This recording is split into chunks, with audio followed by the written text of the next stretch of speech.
Jusqu'à ce que la mort nous sépare. Isaïe Angote. Hein?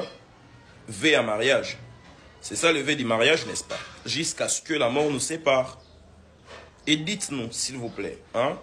Sur le plan biblique, juridique, la loi dit quoi? La loi nous donne combien des années de nous relancer ou de nous remarier après le décès de son épouse ou de son époux. Si certaines personnes prennent 4 ans, 5 ans, c'est eux, voyez-vous. Et puis, vous ne connaissez pas le combat, le pression, la charge, voyez-vous, que le pasteur Marcelo a. Attends, vous ne parlez pas à un homme lambda en fait, vous parlez du pasteur Marcelo. Il a une famille, il a une église, des églises. C'est un pasteur connu dans le monde. Vous ne savez pas le pression, vous ne savez pas les combats, vous ne savez pas la charge qu'il porte. Et comme il est là, il a un père spirituel, il a des pères spirituels, il a des collaborateurs, il a des amis. Pensez-vous que cette décision de se remarier était prise en vain? Non. Il a été bien conseillé. Et puis de toutes les façons, même si vous parlez tout consort, cela ne changera pas sa décision. Donc, nous accueillons Maman Esther avec amour, avec bienveillance. Dieu nous a consolés. Dieu a plusieurs manières de consoler une personne. Il a consolé son serviteur. Je sais que plusieurs personnes vivent des vies, voyez-vous. Donc, vous allez polémiquer là-dessus, vous allez critiquer, vous allez parler parce que vous vivez de ça. Faites-vous plaisir, c'est votre vie. Mais nous là, on est dans la joie. Et chers chrétiens, n'entrons pas dans des futilités. Voyez-vous, célébrons l'Éternel d'avoir consolé son serviteur. Et les autres là, c'est leurs habitudes. Ils vivent de ça. Ils vivent que de ça.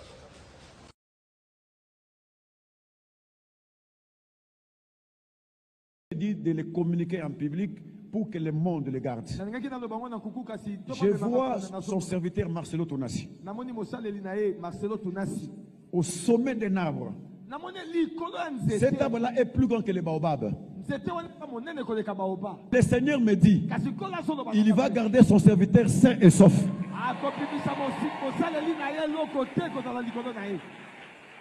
Le monde va dire, mais sa femme vient de mourir, mais dans quelques années, il se remarie. Le ciel ne permet pas qu'il fasse beaucoup d'années seul. Dieu va mettre la gibelle de sa femme à ses côtés. Une femme qui sera exactement comme celle qui est partie. Et le monde va le témoigner. Mon serviteur ne marche pas selon l'opinion des hommes, mais marche selon le Saint-Esprit. La famille est glorieuse. Avant d'aller à la thématique de ce soir, je tiens à dire quelques petites choses parce que je tiens aussi à bénir le Seigneur pour ça. Nous remercions le Seigneur pour le mariage de l'apôtre Marcelo. Nous bénissons Jésus pour son mariage. Gloire à Dieu. La communauté, la compassion l'a annoncé le dimanche. Et donc, nous avons reçu l'information d'une source sûre, puisque ça a été dit à la compassion limitée. Nous glorifions Jésus, que Jésus lui-même soit le maître de ce nouveau départ, que Jésus conduise et qui donne la paix, et que la victoire l'accompagne comme la victoire a toujours été avec lui. Je tiens à dire à quelqu'un, surtout de cette assemblée, rien ne vaut le ciel. Le ciel doit être préservé à tout prix. Et donc, lorsque quelqu'un fait des choses pour préserver son ciel, évite de juger. Il s'agit là-bas du ciel et il s'agit de l'éternité. On l'a vu d'ailleurs avec la feu Madame Blanche, elle n'est plus. Tout va s'arrêter un jour. Chacun partira à son jour. Donc, il est important de faire des choix qui préservent le ciel. Et lorsque l'apôtre fait ses choix, je crois que sa priorité, c'est le ciel.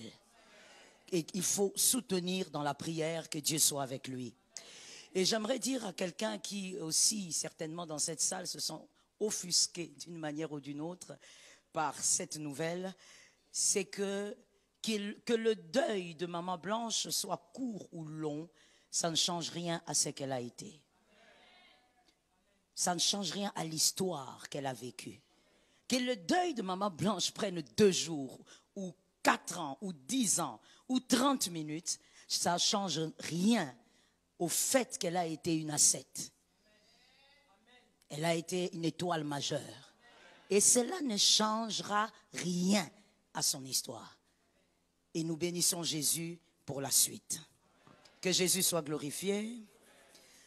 J'appuie encore sa décision par 1 Corinthiens chapitre 7. De se remarier. Qui n'autorise pas aux jeunes veufs, ni aux jeunes veuves, de rester comme ça, de peur de rentrer dans l'adultère. Ah, vous avez vu de ma question. La question que j'allais poser, c'est celle-là. Donc, la Bible dit, quand tu es jeune, et que tu sens que tu ne peux pas continuer dans la continence, il est mieux de se marier. On n'autorise pas aux veufs et aux veuves qui sont encore jeunes de rester longtemps. Ça, c'est l'apôtre Paul qui le dit dans 1 Corinthiens 7. Pour éviter certaines tentations, surtout la chair. Avec les jeunes filles actuelles, on connaît les méthodes. On connaît comment elles viennent à l'église parfois. Bon, la seule façon d'éviter, à moitié habillée. Ouais, la seule façon d'éviter, c'est il faut se remarier. Se remarier. Donc sur ce point, le pasteur a raison. Si le pasteur a raison, comme le dit la Bible. Ici, c'est la Bible qui l'a dit. Hosanna, pas moi. Ni vous, ni moi. J'ai énoncé. La Bible autorise au pasteur de se remarier. Il y a plusieurs références qui l'appuient. Romains 7, 2 à 3, 1 Corinthiens 7, alors, 9. Pourquoi on s'attaque à cette décision? En venant au fait. Où se trouve le problème? Le problème, il n'y a aucune loi qui condamne le pasteur.